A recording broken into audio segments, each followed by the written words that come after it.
Dodge City and in the territory on west, there's just one way to handle the killers and the spoilers, and that's with a U.S. Marshal and the smell of Gunsmoke.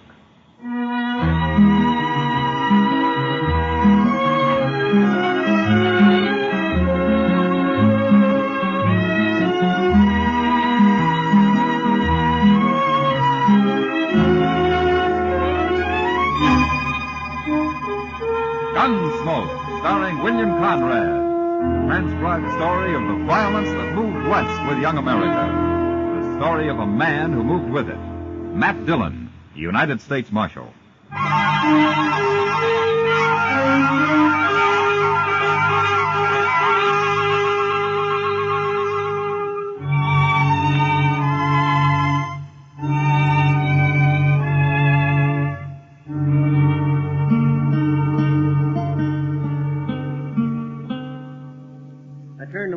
Mr. Dillon, like you said.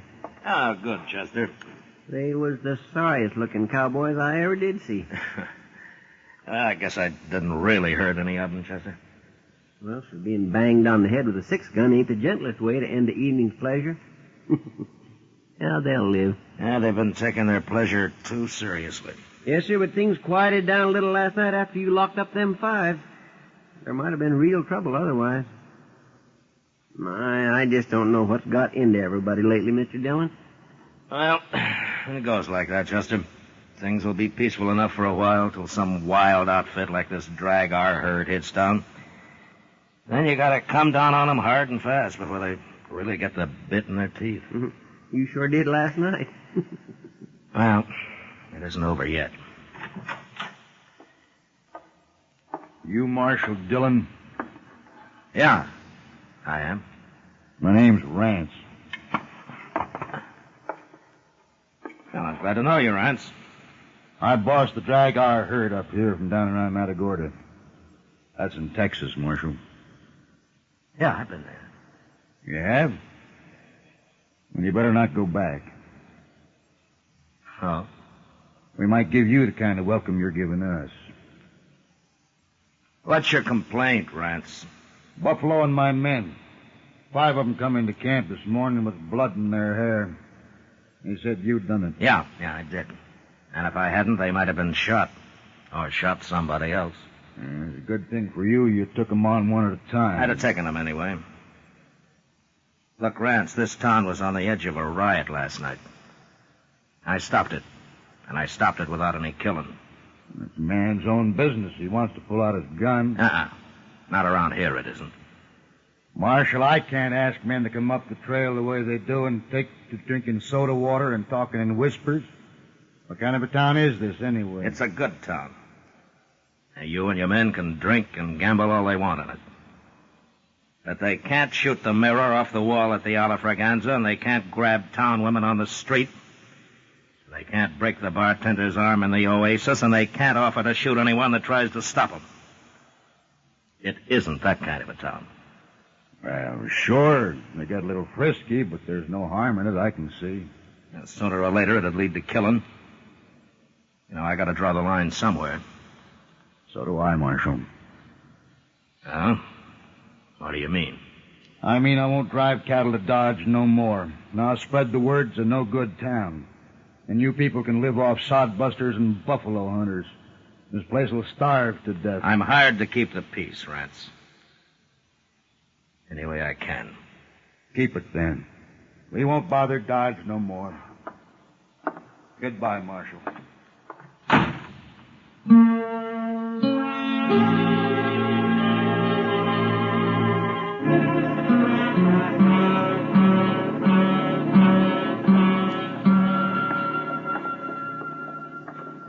You want me to go in with you, Mr. Dillon? No, Chester. You better wait outside. Okay, sir. What do you think they're up to, anyway? Well, Green told you it was a businessmen's meeting, didn't he? Yes, sir. And I expect they're worried about business. Here we are. I'll be out shortly. Yes, sir.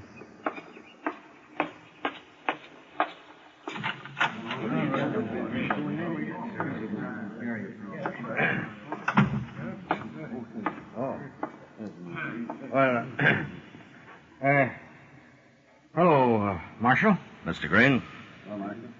Gentlemen. Hello, Marshal. Well, Mr. Green, you asked me to come here. Yes, we all did, Marshal. Mr. Pepper and Mr. Howe and well, all of us.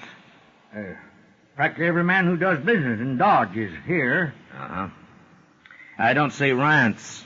He says he does business here, too. He sure does. That's what we want to talk about. Well, go ahead.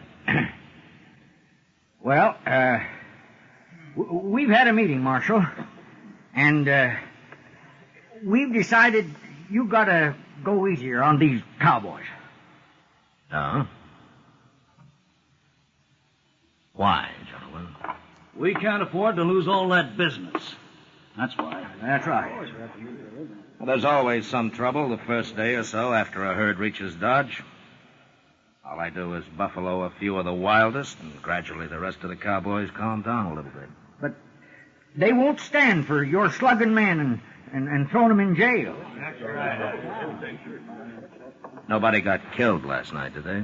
But that isn't the point. Well, according to the law, it's a pretty good point, Mr. Green. The law is a fine thing, Marshal. But we're also interested in business. That's right. You're scared. Because one hard-headed trail boss has threatened you, Hal. They're not all like Rance, you know. Well, there's no use to argue, Marshal. We got our minds made up. You're just too rough with those men. Uh-huh. Tell me something, Mr. Green. Would you like to run this town? Why, no, of course not. No, not me, but, well, we thought maybe if you'd kind of leave Dodge alone and do your work in the country, then we'd hire somebody the cowboys here'd take to a little better. You know what I mean. Yeah, I do. It's a good thing for me I'm employed by the government, isn't it? Now, Marshal, we're just making a suggestion, sort of. Oh, yeah, sure. You know what, Mr. Green? You men are all acting like fools. You're the one. Yeah, it's true. But there's only one way you're going to learn.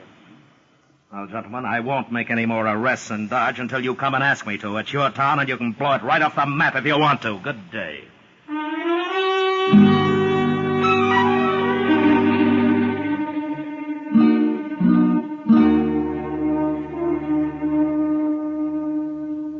I got the mail, Mr. Dillon. What there was. Well, I'll look at it later, Chester. I'm going to have a lot of time. Yes, sir. But you just wait till the word gets out that Dodge is wide open. There's going to be nothing but trouble. Yeah, maybe. But this is the only way I can handle it. They won't listen to me otherwise. Excuse me, Marshal. Well, what for? Well, I don't want to bother you none, but I thought I'd better come and see you. Well, you're not bothering me. I sure hope not. Well, what can I do for you? Marshal, you don't know me, but I've heard about you. Yeah, it seems like a lot of people have lately.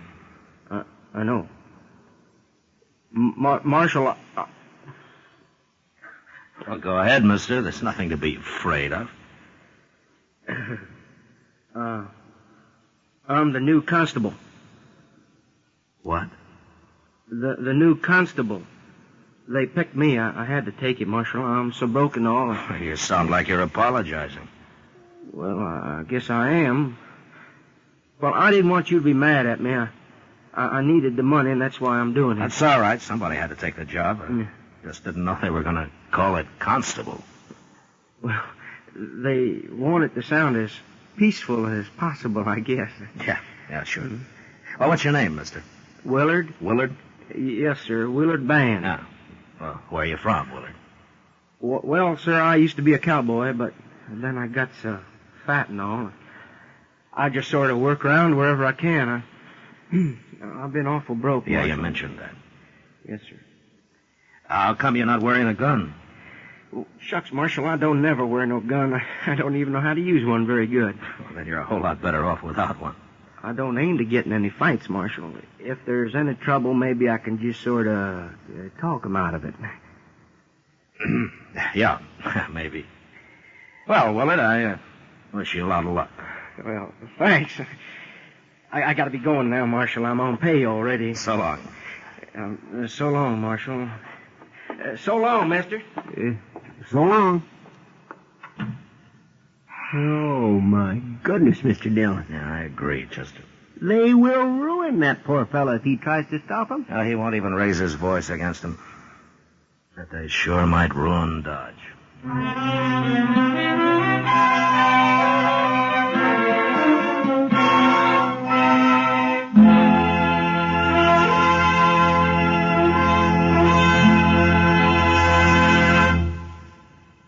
We will return for the second act of Gunsmoke in just a moment. But first, show a profit on your patriotism. Buy United States savings bonds. Buy them regularly at your bank or where you work through the payroll savings plan. If you're looking for an investment, what better investment can you make than one that makes your country secure? U.S. savings bonds help Uncle Sam foot the bill for defense, cut into inflationary trends, make purchasers equal partners with the government in running the country. Buy United States savings bonds, paying 3% interest when held to maturity, and show a profit on your patriotism. Now the second act of Gunsmoke.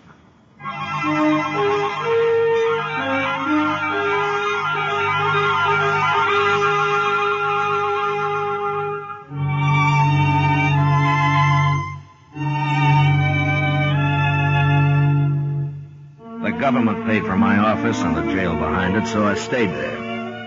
I was sure that Constable Willard Band, broke and fat and humble, wasn't going to manhandle any randy Texas cowboys and throw them behind bars. And the first 24 hours passed peacefully enough. The Drag R outfit was busy moving their herd across the Arkansas and didn't get into town. But the next day, a new herd arrived, and that night it seemed like all the Texas had come to Dodge. By midnight, no man, unless he was armed and ready to fight, should have been on the street. It was Doc who told us what it was like when he came into the office where Chester and I were sitting it out playing a little two-handed 21. Oh, it's a fine thing when the U.S. Marshal holds up in his office when men are getting shot up and knifed all over town. But I hope that's not true, Doc. It is true. I just come back from trying to save the second victim. The first one's already dead. Cowboys or citizens? Cowboys. If they'd have been citizens, I suppose those dunderheads would have been in here on their knees begging you for help. I don't want them on their knees. Oh, I know, Matt, but it's getting worse. Why, that last fellow, they wouldn't even let me bring him back to my office. They said he might as well die right there on the floor of the Texas Trail. They did? They sure did. And they ran me right out of there. They what? They took me by the arms and they half-carried me as far as the door. Oh, yes, but I called them everything I could think of while they were doing it. You think that man's dead yet, Doc? He will be soon, if I don't get into where I can work on him. All right, we're going over there and get him. Come on, Chester. Yes, sir. I told him I wouldn't make any arrests, and I won't. But nobody's going to stand between Doc and a wounded man.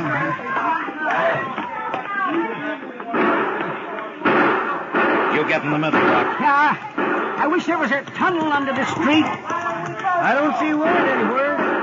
He ought to be out here talking his head off if that's his plan. He's lucky if he doesn't get hung tonight. Watch your gun, Chester. Don't let anybody grab it. No, sir, I'm carrying my hand on it, Mr. Dillon.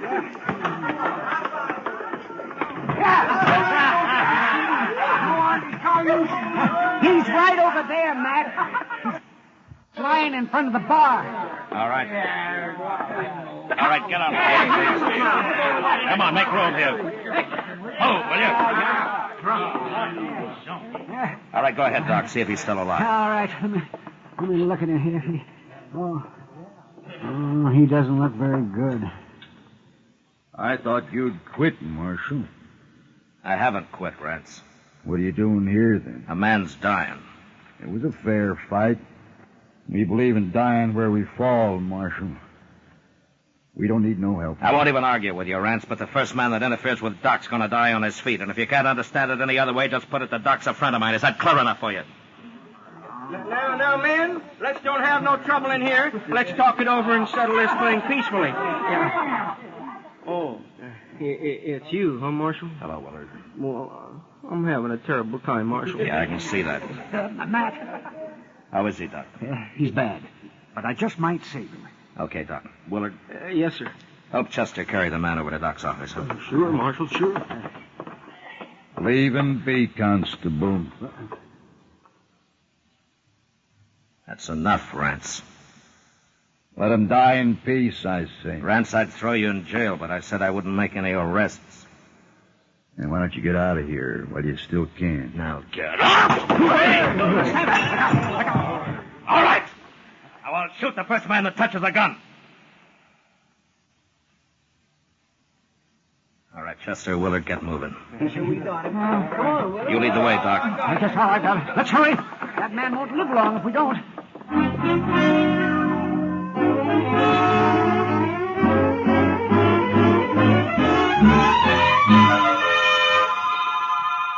It's 2 o'clock in the morning and the crowd's thicker than ever, Mr. Dillon. Come over here and take a look. Yeah.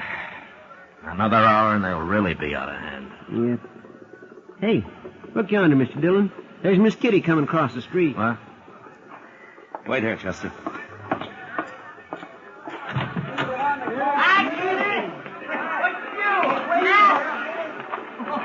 What are you doing out here, Kitty? I was going to find you. Let's get off the street. Come on.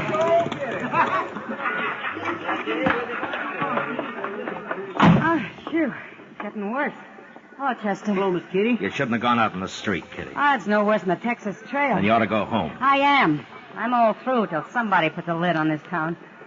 That Rance is over there right now, Matt, getting drunk and calling for blood. There's been enough blood around here already. How is he, the one you got out of there? Well, Doc was down a while ago. Said he took the bullet out and he thinks he has a chance. Huh? Oh, good. You say Rance is working up trouble? Yeah, he's trying. Guess he didn't take to your bashing him on the head. Well, it quieted things down for a little while, anyway. They sure got that poor Constable treed. Willard, what's his name? He's a nice fella. I hope they don't hurt him none. When I left, they had him dancing on the bar. He looked about to cry. Well, that's harder on the bar than 'tis on Willard. He's about the one fattest peace officer I ever did see. He's going to be fatter than ever after tonight. Every time he opens his mouth to talk, somebody pours a glass of beer down him. It's sort of pitiful, Matt. Yeah, it's worse than that, Kitty. I know. That's why I got out of there. You can kind of feel when a crowd like that starts to get real mean. Gracious, listen to him out there.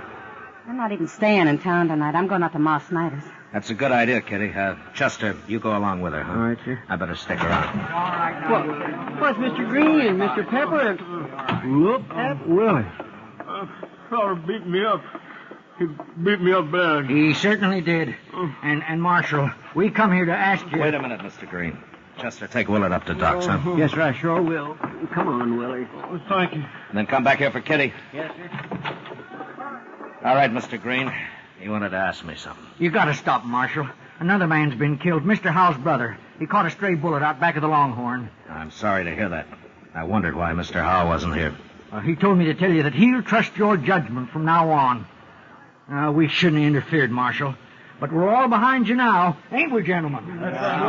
You'll do something, won't you, Marshal? All right. It's pretty late, but I'll try. And I'll start with Rance. He's the worst of the lot. I'll go get him and throw him in jail. But before I go, I want every saloon keeper in Dodge to put out his lights and close up. Now, you gentlemen will have to pass the word for that. I don't want to be seen till I go for Rance. Oh, we'll do it, Marshal. We'll do it right now. All right, then get going before it's too late.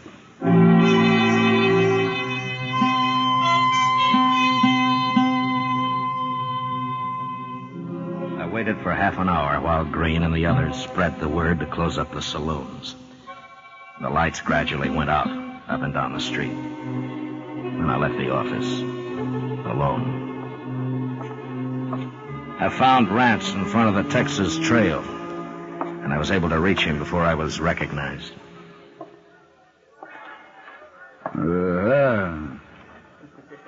Marshal's back. Let's shoot him, man. You better get out of here, Marshal. We ain't in no mood to fool. Neither am I. The street's closed, Rance. Now go on back to your camp.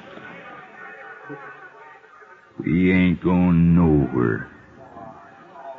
It'll open up again tomorrow night. Now, you're welcome to come back then. There won't be no town by tomorrow. Yeah. Let's set it afire, man. Rance, shut up. I won't shut up. You're going to jail.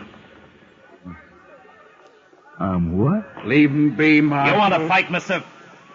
Rance here's too drunk. He wouldn't have a chance, but you might. He's right, Pete. I'd never make it. You draw on him. Go on, shoot him. Well, I'm waiting, cowboy. I ain't no gunfighter. Go on, you coward. No. Why should I die? This ain't my business anyway. Somebody do it then. I'll fight any man here. And I'll fight him fair. Not me. Then I'll have to try it myself. Don't do it, Rance. He'll kill you. Get out of my way. No, you don't. No, give me that gun, Pete. I'll keep your gun. Give me it. Cut it out, Rance, or I'll slug you. Now, that was smart of you, mister. But he's still going to jail. You got a lot of nerve, Marshal, bucking a crowd like this. I'm not bucking a crowd. I'm one man against any other one man here. You cowboys aren't built that way. I've been in Texas, too, mister. Guess you win, Marshal. It looks that way. All right. Now, do you want to take Rance to jail, or do you want me to do it? Well, his head might be less lumpy tomorrow if I do it, Marshal.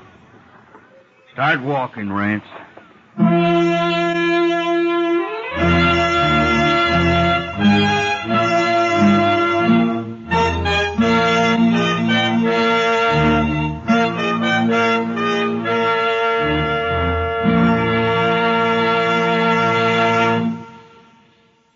Gunsmoke, transcribed under the direction of Norman MacDonald, stars William Conrad as Matt Dillon, U.S. Marshal. Tonight's story was specially written for Gunsmoke by John Meston, with music composed and conducted by Rex Corey. Featured in the cast were Jack Crucian, John Daner, Joseph Kearns, Fred Mackay, and Vic Perrin. Harley Bear as Chester, Howard McNear as Doc, and Georgia Ellis as Kitty. Gunsmoke has been selected by the Armed Forces Radio Service to be heard by our troops overseas. Join us again next week as Matt Dillon, U.S. Marshal, fights to bring law and order out of the wild violence of the West in Gunsmoke.